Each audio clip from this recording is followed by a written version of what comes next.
बर्बाद गुलिस्ता करने को बस एक ही उल्लू काफ़ी था।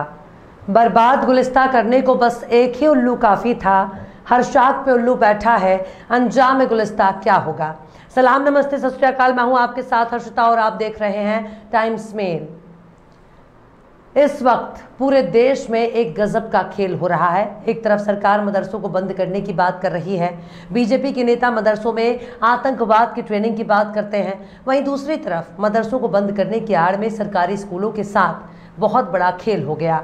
यानी पूरा देश धर्म के नाम पर एक दूसरे को आंखें दिखाता रहा और पीठ पीछे सरकार ने इन दोनों को जाहिल बनाने का सारा इंतजाम कर दिया।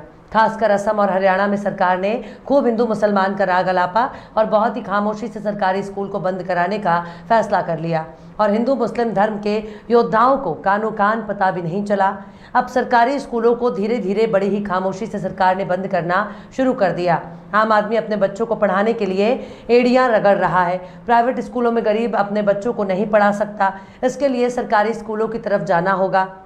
लेकिन सरकारी स्कूल खुद ही इतने बीमार हैं, वो आईसीयू में नजर आ रहे हैं। उत्तर भारत के सरकारी स्कूलों को एकदम भैंस के तबेले में बदल दिया जाता है ताकि ना रहेगा स्कूल, ना पढ़ेंगे बच्चे। असम में बीजेपी की सरकार 34 सरकारी स्कूलों को बंद करने का फैसला किया है क्योंकि इन स्कूलों में हाई स्कूल के सभी छात्र फेल हो गए। इन स्कूलों को सुधारने के बजाय सरकार ने इनको बंद करने का फैसला किया है। यानी सरकार खुद ही चाहती है बच्चे बिल्कुल जाहिल रहे। सरकार चाहती है कि केवल उन्हीं लोगों के बच्चे पढ़ाई लिखाई करें जिनके पास पैसा है। खासकर नेताओं के बच्चों का उदाहरण ले सकते हैं। हमारे देश में कितने नेताओं के बच्चे सरकारी स्कूलों में जाते हैं? हमारे देश में कितने अमीरों के बच्चे सरकारी स्कूलों में जाते हैं?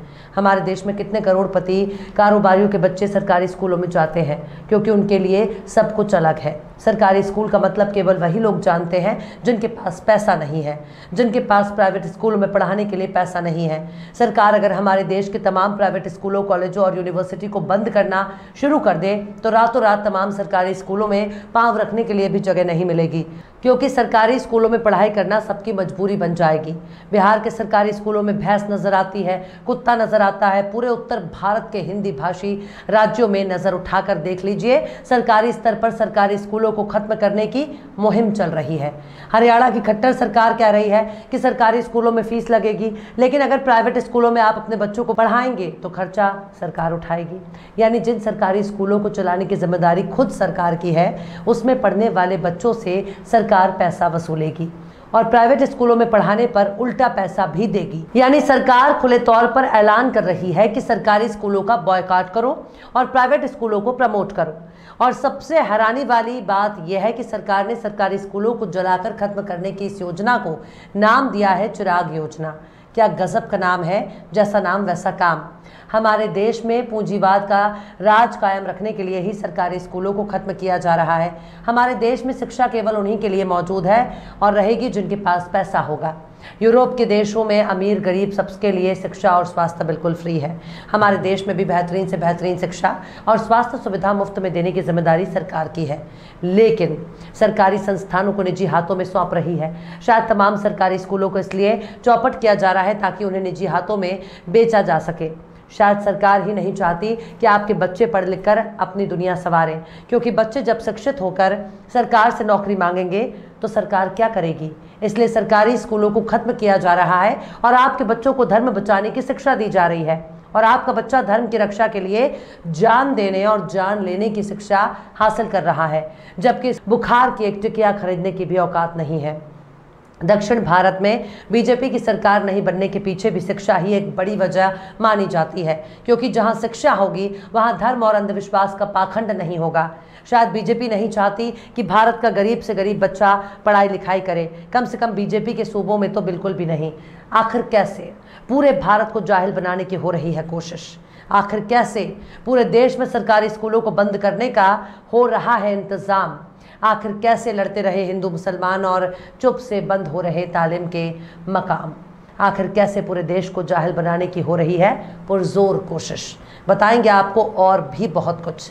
लेकिन आप अगर हमारे चैनल पर नए हैं और पहली बार हमारी वीडियो को देख रहे हैं तो आप हमारे चैनल टाइम्स मेल को सब्सक्राइब कर लें, वीडियो को लाइक कर दें और बेल आइकन का नोटिफिकेशन बटन भी प्रेस कर दें ताकि बिना देरी हमारी हर खबर आपको मिलती रहे। लौटते हैं आप खबर की तरफ। असम में भारतीय जनता पार्टी ने जिस शख्स को मुख्यमंत्री की कुर्सी पर बैठाया वो पहले से ही हिंदू मुस्लिम करने में माहिर था। जब उसने सरकारी स्कूलों को ही बंद कर दिया है। असम में हेमंत बिस्वा शर्मा की सरकार ने 34 स्कूलों को बंद करने का आदेश जारी किया। इसकी वजह इन स्कूलों का खराब रिजल्ट है। मीडिया रिपोर्ट्स के मुताबिक इन स्कूलों में 10वीं के सभी छात्र बोर्ड एग्जाम में फेल हो गए थे। इस घटना से पहले ही गुवाहाटी में 16 स्कूलों को बंद किया जा चुका है और अब असम सरकार ने 34 स्कूलों को बंद करने का नोटिस जारी किया है। इन सभी स्कूलों में एक भी छात्र 2022 हाई स्कूल लिविंग सर्टिफिकेट परीक्षा में पास नहीं हुआ। शिक्षा विभाग ने छात्रों की कमी और जीरो रिजल्ट की वजह से 1000 से ज्यादा प्राइमरी और मिडिल स्कूलों को पहले ही बंद कर चुकी है। कई स्कूलों को आसपास के दूसरे स्कूल में मर्ज भी किया जा चुका है। स्कूलों से मर्जर का कई जगहों पर विरोध भी हुआ। सरकार ने 30 से कम छात्रों वाले स्कूलों को बंद करने पर कड़ा फैसला लिया। शिक्षा विभाग ने पहले ही जिला और अंचल स्तर पर 30 से कम छात्रों वाले संस्थानों की सूची भिजवाने का निर्देश दिया। खबरों के मुताबिक कामरूप मेट्रोपॉलिटन जिले के 16 स्कूलों को बंद कर दिया गया। इन संस्थानों में 30 से कम छात्र होने के बाद ये निर्णय लिया गया है। खराब रिजल्ट के कारण असम सरकार के 34 स्कूलों को बंद करने के फैसले को दिल्ली के मुख्यमंत्री अरविंद केजरीवाल ने गलत करार दिया है। केजरीवाल ने एक ट्वीट कर कहा कि स्कूल बंद करना समस्या का हल नहीं है। हमें तो अभी पूरे देश में बहुत सारे नए स्कूल खोलने की ज़रूरत है। स्कूल बंद करने के बजाय स्कूल को सुधार कर पढ़ाई ठीक कीजिए। दरअसल दिल्ली की शिक्षा नीति की तारीफ पूरे देश में होती रहती है, लेकिन हमारे देश में शिक्षा से ज़्यादा धर्म का बोलबाला हो रहा है। अक्सर मीडिया में असम के मुख्यमंत्री का कोई ना कोई बयान आता ही रहता है जिनमें सांप्रदायिकता साफ तौर पर नजर आती है। वो अक्सर असम के मदरसों को बंद करने की बात करते रहते हैं। बीजेपी के कई नेता भी मदरसों पर उंगलियां उठाते रहते हैं। कई मदरसों को भी बंद कर दिया गया है, लेकिन मदरसों की आड़ में सरकारी स्कूलों को बंद करने की खबर बहुत बाद में आई है। अब जाकर पता चला है कि ना तो असम की सरकार मदरसों का बर्दाश्त कर सकती है और ना ही सरकारी स्कूलों को, क्योंकि सरकार के एजेंडे में हिंदू मुस्लिम तो है लेकिन शिक्षा नहीं है। सरकार के एजेंडे में मंदिर मस्जिद तो है लेकिन स्कूल नहीं है। दिसंबर 2020 में आज तक की इस खबर को देख लीजिए, जिसे पढ़ने के बाद आपको सरकार की मंशा बिल्कुल शीशे की तरह साफ साफ दिखाई देने लगेगी। आज तक लिखता है कि असम में सरकारी मदरसे और संस्कृत स्कूल बंद होंगे। कैबिनेट ने प्रस्ताव को दी मंजूरी। इस खबर में बताया गया है कि असम की सर्बानंद सोनोवाल सरकार ने राज्य में सभी सरकारी मदरसों और संस्कृत स्कूल को बंद करने के प्रस्ताव को मंजूरी दे दी है। वहीं दूसरी तरफ शिक्षा मंत्री ने मुख्यमंत्री बनने के बाद हेमंत बिस्वा शर्मा को एकदम खुलकर हिंदू मुसलमान करने लगे। डीएनए ने 4 अगस्त को लिखा, असम में बंद किए गए 800 सरकारी मदरसे। हेमंत बोले, कौमी मदरसों पर नजर रखे लोग। इसमें बताया गया है कि असम की हेमंत बिस्वा शर्मा सरकार ने मदरसों के खिलाफ एक बड़ा एक्शन लिया है। हेमंत बिस्वा शर्मा ने राज्य सरकार द्वारा 800 मदरसे खत्म कर दिए गए हैं। उन्होंने कहा कि अभी भी राज्य में बहुत सारे कौमी मदरसे हैं। लोगों को इन मदरसों पर नज़र रखनी चाहिए कि इनमें क्या विषय बच्चों को पढ़ाए जा रहे हैं। यानी लोगों को हिंदू मुसलमान की आड़ में बीजेपी सरकार आपस में लड़वा रही थी। हिंदू भी इसी बात से खुश था कि चलो अपना क्या बिगड़ा, जो बिगड़ा सो टोपी वालों का बिगड़ा। लेकिन ये नहीं समझ में आया जिन संस्कृत स्कूलों को बंद कर दिया गया उससे किसका नुकसान हुआ। और यहाँ हेमंत बिस्वा शर्मा मदरसों पर नज़र रखने की बात हिंदू समाज को समझा रहे हैं और इसी हिंदू मुसलमान की आड़ में हेमंत सरकारी स्कूलों को बंद कर दिया।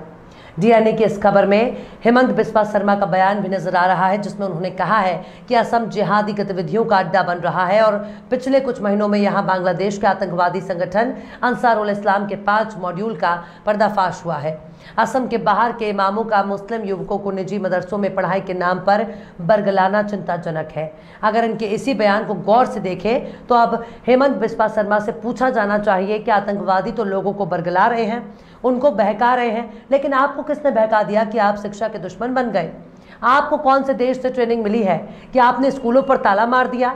शायद हमारे देश को इन्हीं सब मुद्दों से भटकाया जा रहा है ताकि शिक्षा को निजी हाथों में बहुत ही आसानी से बेचा जा सके और हम हिंदू मुस्लिम और मंदिर मस्जिद के नाम पर मूर्ख बनाए जा रहे हैं और उनके बच्चे विदेशों में पढ़ लिख कर कामयाब हो रहे हैं। आपके बच्चे तलवार और गड़ा से लेकर नाच रहे हैं और इन नेताओं के बच्चे सांसद विधायक मंत्री बन रहे हैं, बड़े बड़े निजी संस्थानों में पैसा कमा रहे हैं और हमारे स्कूल बंद कर दिए गए। बहरहाल चलते चलते आखिर में शम्स मिनाई ने भी क्या खूब फरमाया है, सब कुछ है अपने देश में, रोटी नहीं तो क्या। सब कुछ है अपने देश में, रोटी नहीं तो क्या, वादा लपेट लो जो लंगोटी नहीं तो क्या। फिलहाल इस वीडियो में बस इतना ही। ये वीडियो आपको कैसा लगा कमेंट बॉक्स में ज़रूर बताइएगा। वीडियो पसंद आए तो लाइक करें। हमारे वीडियो लिंक को फेसबुक, ट्विटर, व्हाट्सएप पर अपने रिश्तेदार, यार, दोस्तों को भी शेयर करें। और बेबाक, निष्पक्ष, स्वतंत्र पत्रकारिता को सपोर्ट करने के लिए आप हमारे यूट्यूब चैनल टाइम्स मेल को ज़रूर सब्सक्राइब करें। और हाँ, बेल आइकन की घंटी वाले बटन भी आप ज़रूर से दबा दें ताकि आपको हमारे आने वाले नए वीडियो की नोटिफिकेशन फ़ौरन ही मिल जाए। फिर मिलता है किसी और वीडियो में एक नई खबर के साथ। हर्षिता मिश्रा को दीजिए इजाज़त। जय हिंद।